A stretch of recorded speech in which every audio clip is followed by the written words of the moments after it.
हर हर Mahadev guys, कैसे हैं आप सब लोग। I hope you are all well. So in this video I am going to discuss the unit 1 of sociology. Okay, so basically here I am going to discuss the whole unit 1. तो आपको सिर्फ एक video में ही पूरी sociology, what is sociology, definition से लेके, origin से लेके, इमर्जेंस से लेके, सोशियोलॉजी का नेचर कैसा है, उसकी इंपॉर्टेंस कैसी है, और वो कौन सा स्कूल है, synthetic school, and all those topics I have covered here. और जो नेक्स्ट वीडियो आएगी वो रहेगी यूनिट 2 में, जिसमें हम डिस्कस करेंगे sociology, relationships of sociology with other social sciences as well as the differences of sociology with other social sciences. So finally let's get started with the video. Now first of all, starting with the definition of it. So there are many scientists who have developed their definitions, but the term sociology was coined by the Auguste Comte, the father of sociology, जिन्हें हम बोलेंगे Auguste Comte, and he is a French philosopher जिन्होंने 1838 में sociology नाम को discuss किया. Okay, sociology का नाम सोशियोलॉजी सबसे पहले नहीं पड़ा था. सोशियोलॉजी का पहले नाम ये जो अगस्त थे इन्होंने नाम दिया था इसको सोशल फिजिक्स, बट फिर आफ्टर ये नाम जो है किसी ने चुरा लिया क्योंकि उन्होंने पेटेंट नहीं कराया हुआ था. सो दैट्स वाई उनको दूसरा नाम रखना पड़ा, एंड देन आफ्टर उन्होंने सोशियोलॉजी रखा. और sociology is much better than social physics, right. So आइए देखते हैं. Sociology is the science of social order and progress. This definition is given by the Auguste Comte in his book The Positive Philosophy, Cours de Philosophique. यानी August com क्या बोलते हैं कि sociology एक science है सोशल ऑर्डर का, यानी जो भी प्रोग्रेस हो रही है और जो सोशल ऑर्डर है इन सब का साइंस है. और इन्होंने ये डिफिनीशन अपने बुक में दी थी, पॉजिटिव फिलॉसफी. और ये एक फ्रेंच फिलोसोफर थे, तो फ्रेंच लैंग्वेज में उसको हम बोलेंगे course D philosophic. Okay, second definition is given by the Emile Durkheim. Okay, so Emile Durkheim is the professor. He have given the definition that sociology is the science of collective representation. ठीक है कि sociology क्या है, collective representation का एक science है. हमारे max weber जो है एक सोशियोलॉजिस्ट, उन्होंने क्या डेफिनेशन दी कि sociology is the science which attempt the interpretative understanding of social actions. यानी कि एक ऐसा साइंस है जो कि अटेम्प्ट करता है इंटरप्रिटेटिव अंडरस्टैंडिंग, जो भी सोशल एक्शंस है उसको इंटरप्रीट करके अंडरस्टैंड करने का. दिस इज कॉल्ड सोशियोलॉजी इनके अकॉर्डिंग. देन जॉर्ज साइमल बोलते हैं कि sociology is the science of form of human interactions. कि ये बोलते हैं कि जो सोशियोलॉजी है वो बेसिकली ह्यूमन के इंटरैक्शन का एक फॉर्म है. एंड जो हमारे जेम्स बर्ड होते हैं वो बोलते हैं कि as a study of society that is a web और टिश्यू ऑफ ह्यूमन इंटरैक्शन. तो हम बोलेंगे वेब और टिश्यू ऑफ ह्यूमन इंटरैक्शन, तो आप बोलोगे सोसाइटी. वन वर्ड आंसर है कि सोसाइटी इज द वेब और human interactions and inter relationships. हमारे एल.टी. हॉबहाउस बोलते हैं कि the subject matter of sociology is interaction of human mind. यानी कि एल.टी. हॉबहाउस के अकॉर्डिंग कि सोशियोलॉजी का जो मेन सब्जेक्ट मैटर ही है कि human of interaction of human mind है.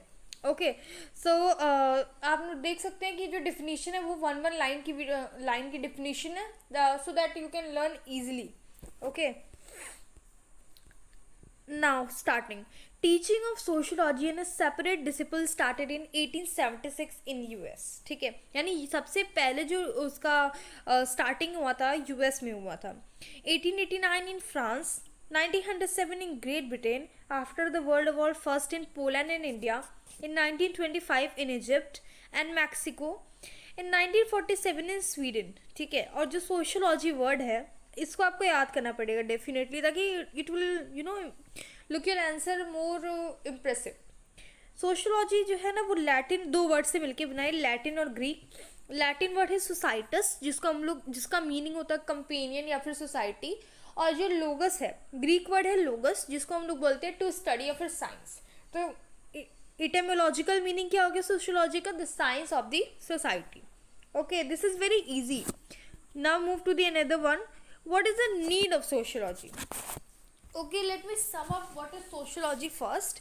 Sociology is the science of society. अगर हम इधर लमसम बोलें अपने इजी लैंग्वेज में, अगर हम लोग एक्सप्लेन करना चाहे डेफिनेशन के बाद अगर आप लिखना चाहो तो लिख सकते हैं कि sociology is the science of society, science of human या फिर social relationships, study of social groups, ठीक है, study of form of social relationship, study of social action, study of human behavior in groups and the study of social life. This is all about sociology. अब हम देखते हैं कि भाई हमको ज़रूरत क्यों ही महसूस हुई, है ना, what is the need for the science of society, या फिर क्या ज़रूरत है सोशियोलॉजी की. हमारे जो एरिस्टोटल होते हैं, जो ग्रीक फिलोसोफर हैं, वो कहते हैं कि मैन एक सोशल एनिमल है, यानी जो मैन है यानी कि जो इंसान है वो सामाजिक इंसान है, ठीक है, सोशल एनिमल है. और जो मैन का बिहेवियर होता है सोसाइटी में वो डिटरमाइन किया जाता है बाय दी टू फोर्सेस, जिसे हम फिजिकल बोलते हैं और सोशल फोर्सेस बोलते हैं ना. ऑल सोशल साइंस, जैसे कि अब हम बताएं कि आपको नीड एक्चुअल में क्यों महसूस हुई, जैसे आपके पास और भी अदर सोशल साइंसेज हैं, है ना, जैसे हिस्ट्री है जो कि आपको रिकॉर्ड ऑफ यूनिक इवेंट्स वगैरह बताता है, इकोनॉमिक्स है जो कि production and consumption of person से रिलेटेड होता है, पॉलिटिकल साइंस है जो कि उसके पॉलिटिकल एक्टिविटीज़ एंड इंस्टीट्यूशन से बेस करता है, ठीक है, साइकोलॉजी है जो कि ह्यूमन के एक्शंस को इम्पल्स करता है, ठीक है, एंथ्रोपोलॉजी है जो कि studies the activities of a person and institution, तो एंथ्रोपोलॉजी है. बट ये जो सारे हिस्ट्री, इकोनॉमिक्स, पॉल साइंस, ठीक है, एंथ्रोपोलॉजी एंड साइकोलॉजी, ये सारी चीज़ें एक स्नैपशॉट देते हैं सोसाइटी का, बट कोई भी कंप्लीट पिक्चर नहीं देता. That means you have seen that कि all subject of social sciences such as history, economics, political science, anthropology, psychology give a snapshot of the society, does not give a complete picture. That's why there is a need felt for the specifically the study of a society जो कि एक complete picture भी दे, ठीक है. That means कि हमें ज़रूरत महसूस होने लगी कि कुछ तो ऐसा होना चाहिए जो कि कंप्लीट पिक्चर दे, तो हमें सोशियोलॉजी की नीड महसूस हुई. इस तरीके से आप अपने आंसर को लिखोगे. The study of social relationships is the main interest of this sociology. इसका मेन इंटरेस्ट यही है, इसका मेन फोकस यही है, द बेस यही है कि हम सोसाइटी के सोशल रिलेशनशिप्स को स्टडी करेंगे. ओके ना, अगर हम before coming to this topic, sociology क्या है, एक सिंथेटिक डिसिप्लिन है ना. अपने वर्ड्स में अगर मैं आपको बताऊं तो सोशियोलॉजी एक सिंथेटिक डिसिप्लिन है जो कि क्या करता है, सेंट्रल पॉइंट ऑफ व्यू को, है ना, ट्राई करता है यूनिफाई करने का, और जो रिजल्ट होता है इज अ सेपरेट डिसिप्लिन बन जाता है. और ये जो है ना, मतलब एनालिटिक एंड स्पेशल साइंस है, यानी sociology basically an analytic and special science with its own field of research. इसका भी एक पर्टिकुलर फील्ड ऑफ रिसर्च जो कि सोसाइटी है, जो कि कम्युनिटी है. Okay, sociology essentially and fundamentally deal with the network of social relationships which is called society. As I already told you कि सोसाइटी का ही ये जो मेन फील्ड, इसका रिसर्च का फील्ड है, या फिर कुछ भी इसका बेस समझ लो, सोसाइटी है. Study of social relationships is the main interest of sociology. Now let's discuss about the development of sociology. या According to McIver, sociology as more or less definite body of systematic knowledge with a distinct place and name among the family of sciences must be dated by the decades rather than by centuries. ये क्या बोलते हैं कि sociology एक मोर और definite body है systematic knowledge का, जिसको वी कैन से, जिसको हम डिकेड से मेंशन कर सकते हैं रदर बाई सेंचुरीज. इनका डेफिनेशन नहीं भी लिखोगे तो भी चलेगा. मेन फोकस क्या आपका होना चाहिए कि डेवलपमेंट कहाँ कहाँ किस किस जगह पर शुरुआत हो चुकी थी. तो आप अब देखिए, जैसे मैंने एक शॉर्ट आपको ओवरव्यू दिया है जिसको मैं अभी डीप में डिस्कस करने वाली हूँ. देखो, ग्रीक में हमारे ग्रीक फिलोसोफर प्लेटो हैं, जिनका टाइमलाइन आप बोल सकते हो 427 to 347 BC है. और प्लेटो के ही शिष्य एरिस्टोटल, जिनका टाइमलाइन है 384 to 322 BC. ओके, सो हमारे पास जो ग्रीक में आते हैं वो प्लेटो होते हैं और एरिस्टोटल होते हैं. प्लेटो रिपब्लिक एक एनालिसिस है सिटी का और कम्युनिटी का हर तरफ से, ठीक है. प्लेटो का प्लेटो रिपब्लिक. और जो एरिस्टोटल होते हैं वो क्या, एरिस्टोटल एथिक्स एंड पॉलिटिक्स, है ना. ये सारे लोग बेसिकली लॉ, सोसाइटी, स्टेट को सिस्टमेटिकली डील करते हैं. पर देखो इसमें भी क्या कमी होती है प्लेटो और एरिस्टोटल में. It lacks the concept of community as distinct from the state, and that's why the study of social relationships is determined by the political aspect. यानी बेसिकली क्या होता है कि प्लेटो का ज़्यादा था ना, वो पॉलिटिकली बहुत ज़्यादा वो था, मतलब जो कंसेप्ट था कम्युनिटी का, वो स्टेट से बहुत ये सब कर रहे थे। बेसिकली प्लेटो जो थे ना, वो पॉल साइंस की तरफ बहुत ज़्यादा झुकाव था उनका, तो वो ज़्यादा से ज़्यादा एक्टिविटी। बट अगर हम कंपैरिजन करें प्लेटो का और उनके एरिस्टोटल जो उनके शिष्य थे, तो एरिस्टोटल का उनसे बेटर था। क्यों? क्योंकि वो थोड़ा रियलिस्टिक भी था। सोशल फिनोमिना से जो उनके टीचर थे वो बस it's like about depicting the distinct from the state and all this kind of thing, but still Aristotle जो था वो थोड़ा रियलिस्टिक था, यू कैन से। बेसिकली प्लेटो क्या बोलते हैं, कम्प्लेक्सिटी ऑफ सोशल ऑर्गेनाइजेशन, वो अपने प्लान में बताते हैं कि हर चीज़ अकॉर्डिंगली होती है। प्लेटो का क्यों आप डिफेक्ट मानोगे? क्योंकि प्लेटो कहते हैं कि सब कुछ जैसे हम सोचते हैं वैसे ही होता है, everything go accordingly to the plan. But social life is something like we can not define anything, हमें खुद अपने लाइफ के बारे में नहीं पता। इवन ह्यूमन इतना ज़्यादा डायनेमिक होता है इन नेचर में कि इतना उसे कोई नहीं समझ सकता। इवन हम लोग खुद को नहीं समझ पाते कभी कभी कि हम लोग क्यों नाराज़ है, कभी गुस्सा क्यों है, या फिर क्या हम लोग के माइंड में चल रहा है। तो हर चीज़ बहुत रैपिडली चेंज होती जाती है। और प्लेटो क्या बोलते हैं कि हम जैसे सोचते हैं वैसे ही होता है, हर चीज़ अकॉर्डिंगली टू दी प्लान। हम कभी अपना टाइम टेबल भी फॉलो नहीं कर पाते कभी कभी, और ये पूरी लाइफ को प्लान के अकॉर्डिंग फॉलो करने के लिए बात कर रहे हैं। सो दैट्स वाई प्लेटो का इतना ठीक नहीं था, वो इतना अच्छा नहीं माना जाता।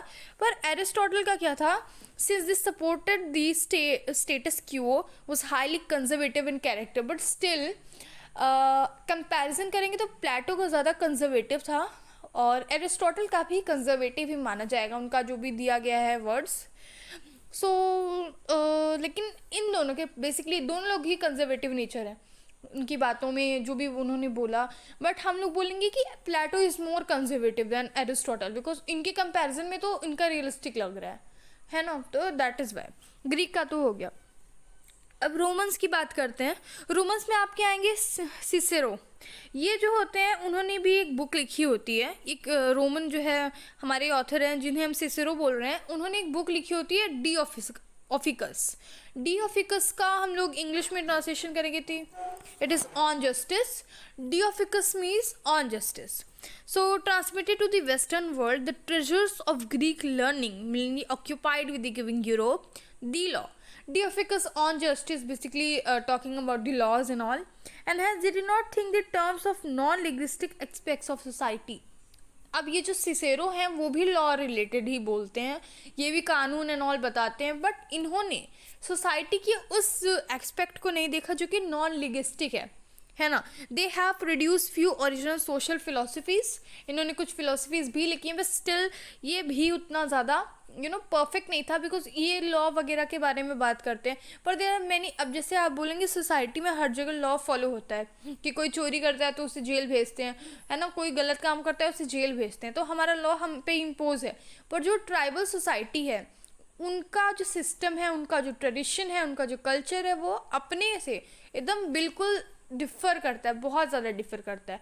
तो हम जो लॉ यूज़ कर रहे हैं उनके में वो लॉ यूज़ नहीं होता है ना। ट्राइबल एक्ट बनाया जाता है, बट स्टिल हम लोग की जो लॉ, हम लोग जो कानून वगैरह जो है फॉलो करते हैं वो सब ट्राइबल सोसाइटी के नहीं होते हैं। Basically they are different, little bit नहीं होता है, बहुत ज़्यादा डिफरेंस होता है। सो ये रोमन्स पे आ जाएंगे कि सिसेरो ने एक अपने बुक में ये सारी चीज़ें बताई थी जिसे हम लोग ऑन जस्टिस बोलते हैं, डी ऑफिकस। फिर हमारे जो है स्कॉलिस्टिक आते हैं, इनको लिखना बड़ा इजी है, आपको बस इतना याद रखना है स्कॉलिस्टिक में बाइब्लिकल थीसिस प्रूव रॉन्ग, ठीक है। इसमें क्या बेसिकली क्या होता है कि ये बहुत ही ज़्यादा conservative, very very conservative in nature होते हैं, है ना। और जो बाइबल में जो लिखा हुआ जो भी थेसिस वगैरह है ना, वो प्रूव हो जाता है कि ये सब गलत है। तो इसमें ये आपको बताना है, उसमें क्या बताते हैं बेसिकली कि man is a special creation to God, he is the subject to no law but the those of God, समझ रहे हो। तो ये सारी चीज़ें बाइबल में लिखी है।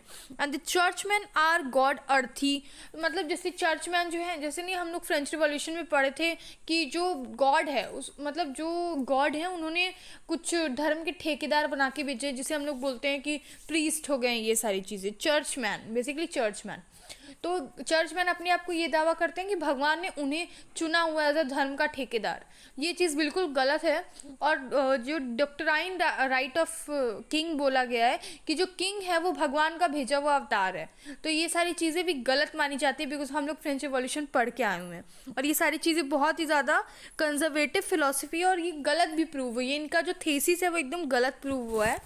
तो दैट इज़ वाई हम लोग स्कॉलिस्टिक फिलोसफी में स्कॉलिस्टिक में ये लिखेंगे कि बाइब्लिकल थीसिस प्रूव रॉन्ग, और ये जो है 2 वर्ड ज़रूर डालेंगे। इसमें ये लिखा हुआ है कि जो हम लोग के जो ऊपर रूल्स को इम्पोज नहीं होते, हम लोग के ऊपर भगवान का रूल इम्पोज होता है, ठीक है। तो ये बिल्कुल गलत वगैरह मान गया।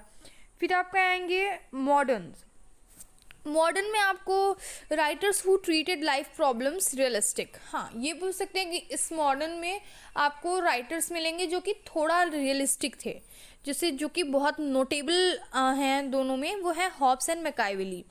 The prince of Machiavelli is the objective discussion of state, है ना। ये जो प्रिंस ऑफ मैकाइवेली है वो एक ऑब्जेक्टिव डिस्कशन है स्टेट का and state craft and devoted to chiefly to an exposition of principles governing successful states which he has been able to formulate on the basis of historical data. So modern जो भी philosophies वगैरह आती हैं वो बहुत ही notable माना जाता है और ये भी माना जाता है कि दे आर वेरी रियलिस्टिक। तो इनमें आपको 2 नाम याद करना है, हॉब्स एंड मैकाइवेली।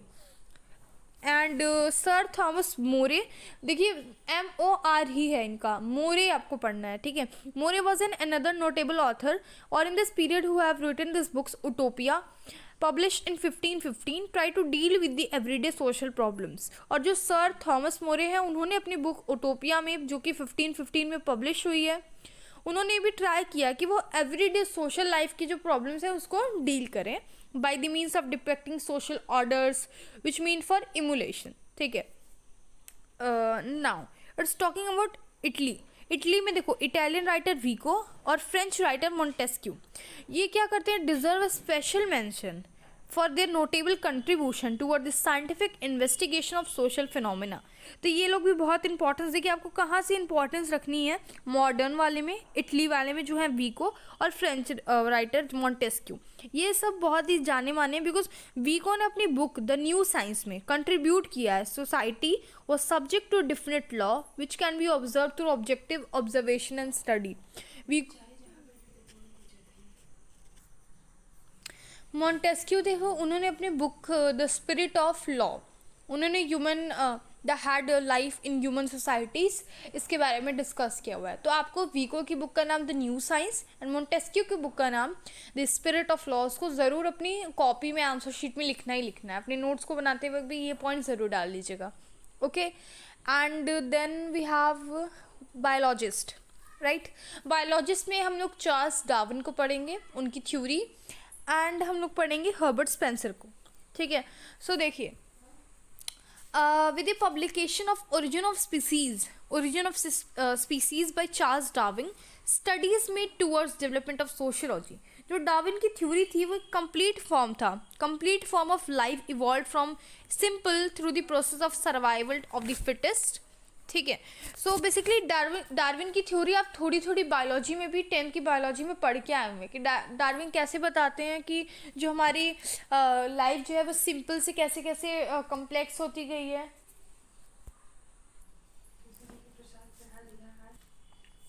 चार्ल्स डार्विन के बाद हम लोगों को हर्बर्ट स्पेंसर देखने को मिलेंगे कि हर्बर्ट स्पेंसर जो है वो चार्ल्स डार्विन को देख के बहुत ज़्यादा इम्प्रेस हो जाते हैं और उनसे इतने ज़्यादा इन्फ्लुएंस हो जाते हैं। हर्बर्ट स्पेंसर बेसिकली एक ब्रिलियंट इंग्लिशमैन है of the modern times and to take this principles of survival of the fittest, ये जो चार्ल्स डार्विन का जो था, and nature selection and applying them to the field of sociology. तो इन्होंने क्या किया, Herbert noteworthy theories was the social phenomena like organic, इनकी जो थ्योरी है वो है social phenomena like organic undergo an evolutionary process of growth from simple and homogeneous to complex and heterogeneous।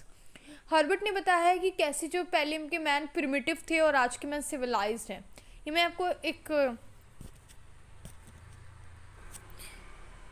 Example है कि पहले की जो प्रिमिटिव मैन थे वो धीरे धीरे करके आज सिविलाइज्ड हो गए हैं। So basically it's keep going on changing from simple to the homogeneous to complex and heterogeneous. इन्होंने अपनी ऑर्गेनिक थ्योरी में ये चीज़ बताई है। फिर आपको पढ़नी है साइकोलॉजिस्ट।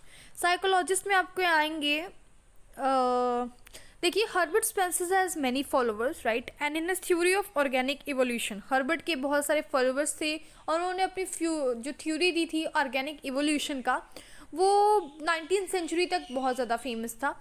बट 20वीं शताब्दी यानी 20th सेंचुरी में क्या हुआ, biological interpretation of social phenomena displaced, ये जो बायोलॉजिकल इंटरप्रिटेशन था वो डिस्प्लेस कर दिया गया, चेंज कर दिया गया बाय दी साइकोलॉजिकल इंटरप्रिटेशन, ठीक है, फ्रॉम बायोलॉजिकल टू साइकोलॉजिकल, जिसमें हम लोगों को Graham Wallace, MC Dougall, Hobhouse in England, ये सब इंग्लैंड के थे, Ward, Giddings, Cooley, Mead and Dewey are American, इन सारों ने, है ना, ये सारे क्या किए, try to interpret the social evolution in psychological terms. तो जब साइकोलॉजी की बारी आएगी तो आपको इन सातों का नाम लिखना है। Then some German sociologists also contributed like von Weiss, Aftonis, Weerkant, George Simmel and Max Weber. Durkheim was the French philosopher, इनकी जो टाइमलाइन है वो है 1858 to 1917. He was the first modern thinker who emphasized on the reality of society. That he said that sociology is totally different from psychology. Durkheim ही होते जो वो बताते हैं, and according to him social facts are exterior and can be the subject of general science, कि जो social facts है वो exterior है और एक general science का subject है, because they have been arranged in categories.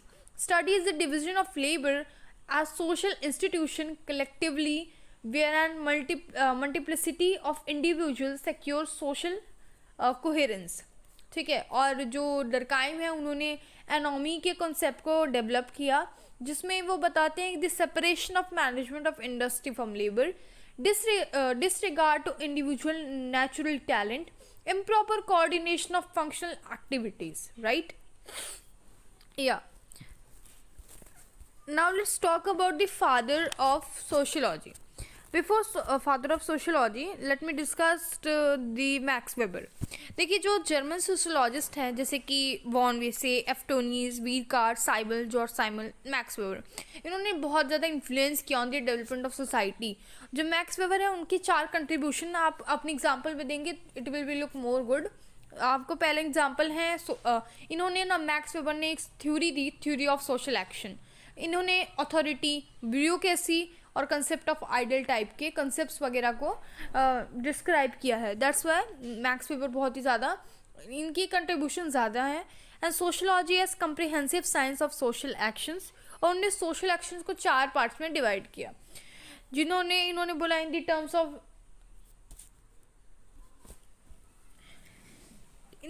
Of rational orientation to the systems of discrete individual, जो फर्स्ट था। Second in the terms of rational orientation, ठीक है, जो कि सेकेंड है। In the terms of affectional orientation, in the terms of tradition. So basically rational orientation दो बार, एक डिस्क्रीट इंडिविजुअल और एक एब्सोल्यूट वैल्यू के अकॉर्डिंग, तीसरा अफेक्शनल एंड फोर्थ है ट्रेडिशनल। ये इतना इंपॉर्टेंट भी नहीं कि अगर आप नहीं लिखोगे तो आपके मार्क्स कट जाएंगे, बट स्टिल जो डेप्थ में जाता है, जो डेप्थ में पढ़ता है, वो इन सारे पॉइंट्स को भी लिख देता है, ठीक है। तभी ना आप इतने सारे कॉपी जो है लिखते हो और भरते हो कॉपी, बट भरना है copy is not an important thing. I think आप गलत लिख के भरोगे तो what is this, but if you are writing something good, this really matters in whatever you are in board or whatever you are in university examination and all, ठीक है। then okay, then we have when let's start about discussing the father of sociology. इसको मैंने पहले ही discuss किया, but still I want to cover all this topic first, then after I'm going to discuss the father of sociology, which is Auguste Comte. August Comte जो थे,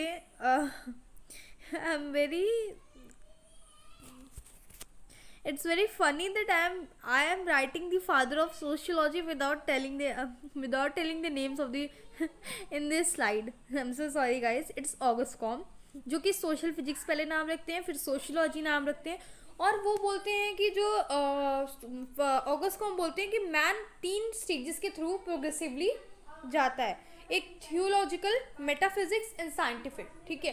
ये जो 3 stages हैं, theological, metaphysics and scientific, अब बात करेंगे sociology India में कब आया। देखिए